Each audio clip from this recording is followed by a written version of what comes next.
Welcome to another video everyone, and today is all about insect photography because some of my viewers asked me the best way to photograph bees in flight, and I have never actually tried this before, so that's what we're going to do today.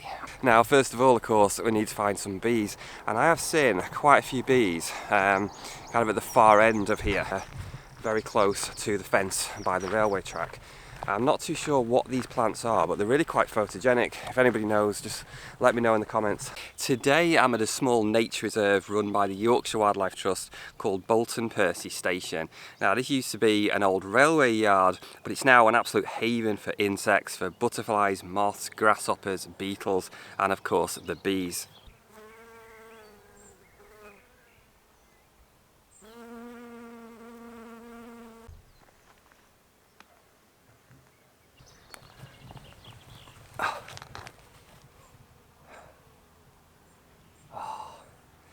This is good. This is looking good. I've got quite a lot of bees on here, honey bees. It's going to be quite difficult because it's not like a flower head, which would make it easier. They could land anywhere here. It's really difficult to know. I'm going to wait for them to land and then I'm going to try and get them as they're taking off. I've got the knee pads on today as well. I try to look after my body a bit more these days. I really try and put the knee pads on for this kind of work. So I've got the 100mm macro lens on today, and I'm just going to hand hold for now because I much prefer hand holding for my insect and macro photography. If I start to get a little bit tired later on, which I think I might do, then I've actually got a monopod, so I could switch to the monopod if I need to. Now shutter speed, I've just had a little look here. It's pretty consistent light, so I'm using manual exposure. It's not going to change much for a while. It's kind of cloudy bright, it's not too bad. So I know I'm going to need a pretty fast shutter speed, so I've gone for 1/3200th of a second, which is pretty fast. That's actually giving me an ISO of 3200 as well at f5.6. I don't want to use the widest aperture because when those bees are flying, it's going to be hard to predict. It's going to be a bit of trial and error, probably low percentages today. So I'm trying to just add a little bit more depth of field to give myself more chance that the bee is going to be in focus. And yeah, the plan really is just to wait for a bee to land, focus on it, and then as soon as it looks like it's going to move, I'm going to fire and hopefully we'll get it in flight. And I'm actually going to start with the subject tracking. Now I say I've never done this before, I don't know how it's going to go, but I like to test myself. I like a bit of a challenge, and you can see if this works, you can maybe try it out as well. So I'm going to use the subject tracking, which I'm still going to leave on animals. I'm going to focus on that bee when it's landed. Hopefully the box is going to stay on there tracking the bee, and then when it takes off it should track it as well. And really importantly, I'm shooting with electronic shutter as well, which is going to give me 20 frames a second. I need really as much speed as I can get.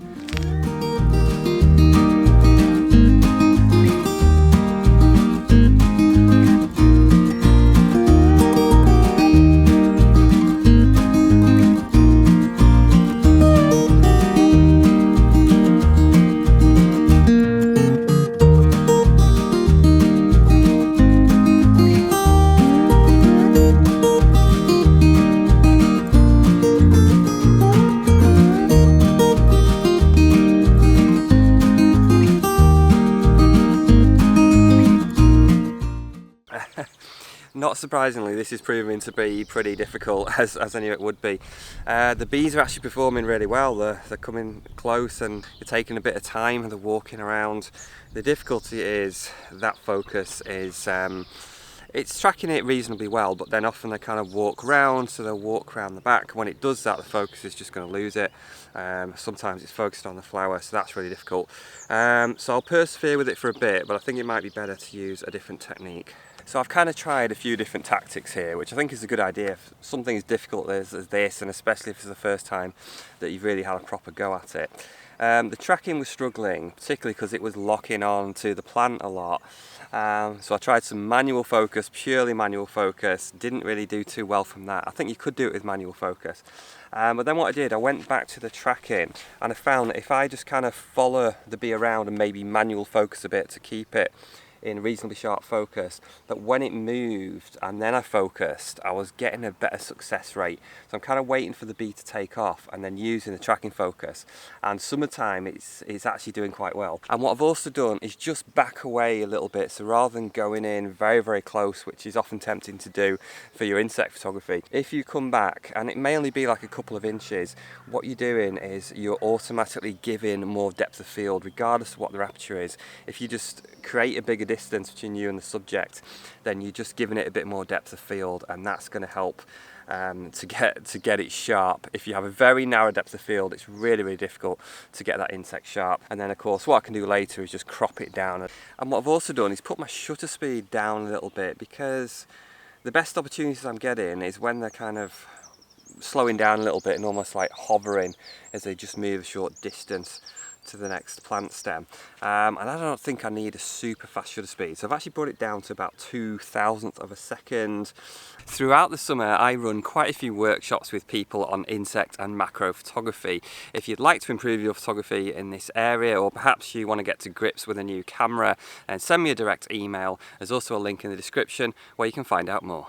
I'm happy to say that I am getting a better percentage of shots now. I'm getting a better hit rate, and that's often the case after a bit of time when you just get used to what you're doing, you get your eye in. I was having a little trouble still with the subject tracking, and it was on the large box on my camera, large zone AF horizontal, which I like to use for birds in flight. What I thought was maybe a smaller box would do a better job. It's less likely to lock onto other things. So I've used this smaller zone. So it's still a subject tracking, but it's just a smaller zone. And I think that's slightly better. Also, what I'm doing now, because I've got a few shots in the bag, but not that perfect one that I'm after. Looking at all these plants, they are quite clustered together. It can be a bit messy. That can affect your backgrounds. But there's a few here that are just much clearer. There's nothing around them. You've got a much clearer background. So what I'm doing now is concentrating on 2 or 3 plant stems and nothing else. Just waiting for a bee to go on there. But also I think it's going to help the autofocus against that clearer background. It should be a bit easier to lock on. But everyone's going to be different. It's worth trying different techniques for this. Definitely try different techniques, because you might find that some work better for you.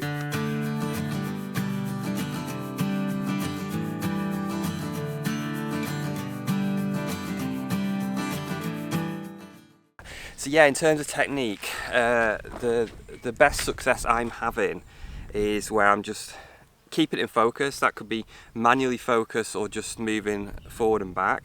Just roughly keeping that bee in focus when it's feeding on the plant, and then as soon as it moves, as soon as it breaks away, firing, putting my finger on the shutter and activating that tracking focus, and that seems to be how I'm getting the best shots.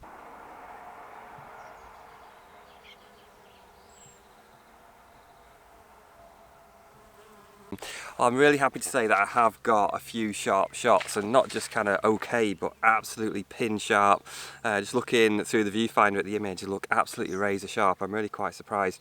It's just one of those things where you just need to persevere. It's never going to be easy. You're never going to have a high percentage of success, I don't think. Today, for success rate, maybe, I don't know, 10%, maybe something like that, maybe slightly higher.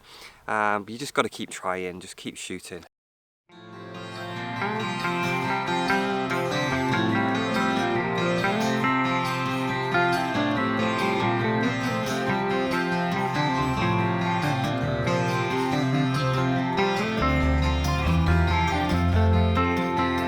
Now, not surprisingly, I had a lot of failures on this shoot. So here's some of the images that didn't quite make it.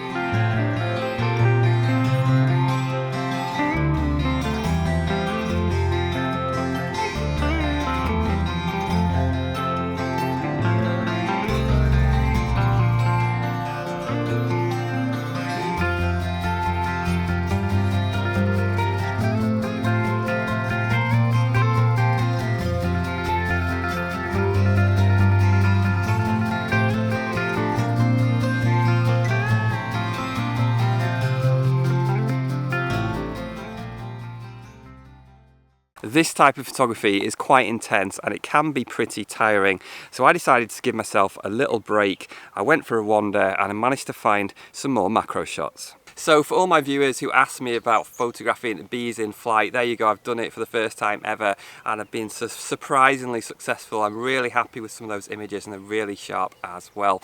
Now just quickly to mention, if you're interested in any of the bird photography tours I do abroad, I've currently got 2 places available for Serbia next year. I don't think they'll last very long. There's a discount if you want to share with someone that you know, partners or good friends. If you're interested in that, just send me an email. That's for next May. Thanks for watching. I'll see you next time.